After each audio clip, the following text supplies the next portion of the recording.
Bonjour à tous et à toutes, bienvenue dans le Grenade Time. On va parler d'un joueur qui est passé plus au second plan, qui nous est arrivé l'année dernière de Génération Foot, Malik Mbaye, que j'ai souvent encensé pour monter dans l'équipe A. Mais maintenant qu'on est en Ligue 1 par rapport en Ligue 2, c'est plus compliqué, le niveau est plus relevé, les enjeux sont plus gros, c'est devenu compliqué de le mettre. Et je préconise un prêt, on va voir pourquoi, mais je pense que du temps de jeu, ça lui ferait du bien parce que ce joueur est une pépite et donc il faut qu'il puisse démontrer ses qualités et c'est pas en N3 qu'il doit les montrer pour moi parce que quand même la Ligue 2 ça pourrait bien lui aller. Générique. C'est l'entrée d'Ismail Assar qui va immédiatement s'illustrer. Enfin, là on est déjà à 3, je peux vous dire 3. Et ça m'énerve. Ça m'énerve. Le titre de champion est fêté dignement à Saint-Symphorien. Malik Mbaye débarqué un peu avant Papa Diallo et Lamine Camara au FC Metz parce qu'il n'a pas joué la CAN U20. En revanche, il a quand même gagné la CHAN. Mais bon, il est donc arrivé en février l'année dernière, il était souvent pas dans l'effectif, mais plus du coup dans la N2.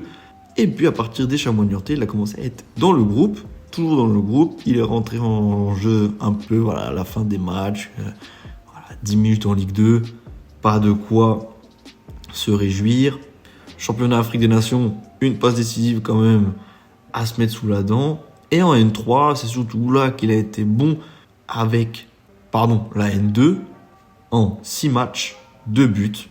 2 buts contre Belfort et l'US Lusitanos qui emmène une victoire et un nul, mais donc qui lui font directement le 22 avril. Voilà, on voit après son but, la victoire 4-1, que après avril, directement début mai, il est dans le groupe et il est rentré face au Chamois-Niortais.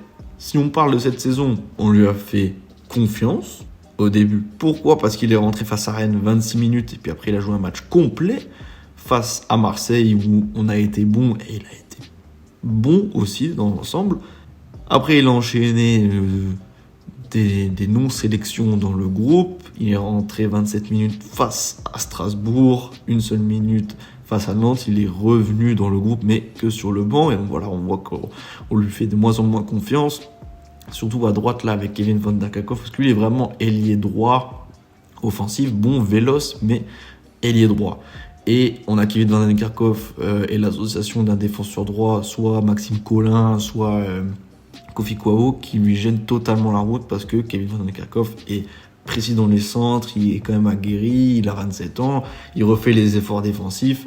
Donc on a déjà un Cheikh Sabali ou celui qu'on met à gauche, soit Jallo, enfin bref voilà, l'autre ailier gauche qui ne fait pas les efforts défensifs. Donc il nous faut un Kevin Van Der Kakov qui fait les efforts défensifs, ce que c'est pas forcément Malik Mbaye, même s'il peut le faire.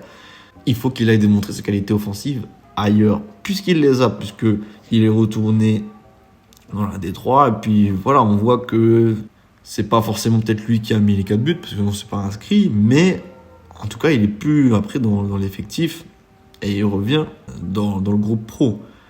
Donc, il faut trouver un compromis et le prêter. Là, ce serait idéal, un prêt pour lui, pour qu'il montre en Ligue 2 ou en National ses qualités offensives et qu'il aide une équipe, et surtout qu'il puisse se montrer pour prouver que c'est vraiment un super sub, ou au moins qu'il peut aussi grappiller une petite place, pourquoi pas, dans notre système ou dans un autre système. Ciao les gars!